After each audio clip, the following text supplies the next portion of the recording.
So let's go over naming binary ionic compounds. So a lot of students freak out, but it's honestly the simplest naming in my opinion. So remember from last video that we talked about you have type 1 or you have type 2. Type 1 being only one charge and type 2 being multiple charges. So what freaks people out is usually the transition metal one. But honestly, this is super simple, and that's going to be type 2 just by the way, because again, transition metals have multiple charges usually. So again, type 2 is multiple possible charges, so that's why you're going to see transition metals. Okay, so let's go over the simple ones first. So let's say I have aluminum 3 plus, O2 minus, you do the crisscross method, which I showed in the last video. If you didn't see that, go check that out. And again, you're going to have Al2O3. And so how do you name it? It's going to be aluminum oxide. So the first rule, again, is you're going to take your aluminum. That's where you get this part.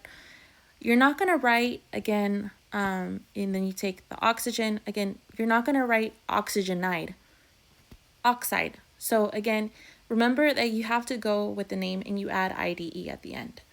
So you're not going to put nitrogenide. You're going to say nitride. You're not going to say sulfuride, you're going to say sulfide. So again, you're going to have to practice that, but just remember that the key is that you're going to add IDE at the end. And so you take the first one, you write it. Al is going to aluminum, you write the whole thing. You're not chopping any part of it off.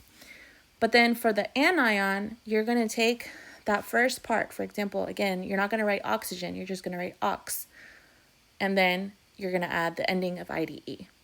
So you're not going to write oxygenide. It just sounds super weird. Even if you say it, it just sounds weird.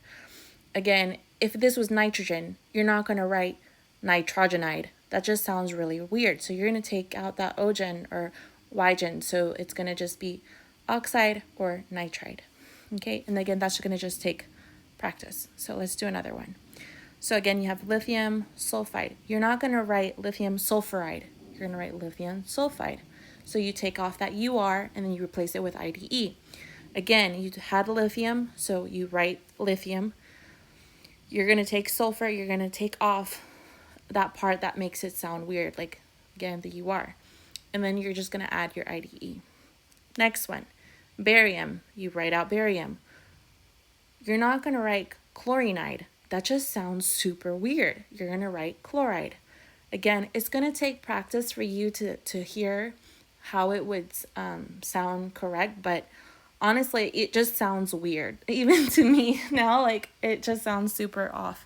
So again, remember that the key is you're going to add the IDE at the end. You're not changing your cation. You write the full cation. Your anion, you chop a little bit off, and then you add IDE. That's it. Now, let's go for type 2, which is going to be the transition metal naming.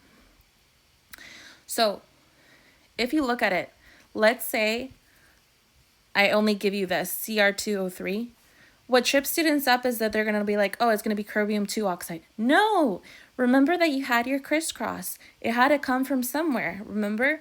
So this 2 was originally the oxygen and this 3 was originally the chromiums, okay? So it's going to be chromium 3 oxide, and that's super common for people to mess up on exams and quizzes. And it's like, no, you did your crisscross rule with the charges, so you have to crisscross them back, meaning this you have to take back. This 3 you have to take back. Okay, that's what I mean crisscross back. So again, why is writing the charges important? Well, these are transition metals, right? I mean chromium specifically in this example. And so they can have multiple charges. So a famous example I like to give a lot is apples. Imagine, I know there's tons of different types of apples, so don't like go blowing up my comments. But honestly, like, let's say I only have green apples in the world and red apples in the world. I know that's just really silly of me to say, but just for example wise, that's why you have to write the 2 or the 3 or the 4, because chemists want to know what type of apple are you talking about. Are you talking about the green apple or you're talking about the red apple? Or let's say I make up another apple and there's a yellow apple. Again, they want to know what type of apple you're talking about. So they want to know what type of transition metal are you talking about. Are you talking about chromium 3? Or are you, for example, let's say we were doing iron. Are you talking about iron 2 or are you talking about iron 3? what type of iron are you using. So again, that's why you have to write the charge, because the charge changes. So think about it. You're just trying to specify what charge you have. So in this case, it's going to be chromium 3 oxide. In the next example, again, some students would just be like, oh, I have copper 3 because I have the 3 right here. No, it had to crisscross back. So again, your charge is crisscross, so go backwards. Go from here up. And then again, you're going to see it's going to be, oh, it's going to be copper 2 and then sulfide.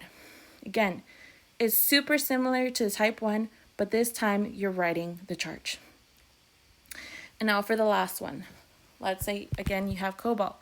Someone would see, oh, I have nothing here, so that's 1. No, you need to go back up.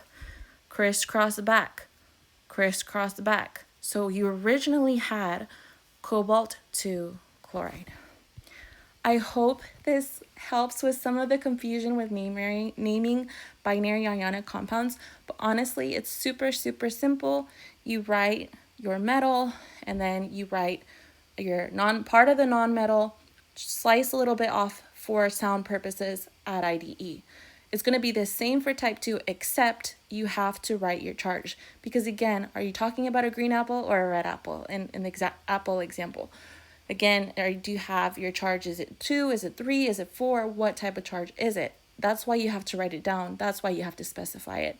Again, if you enjoy this video, it takes a lot of time to create this content. So please follow, share, like, comment, and thanks again for watching.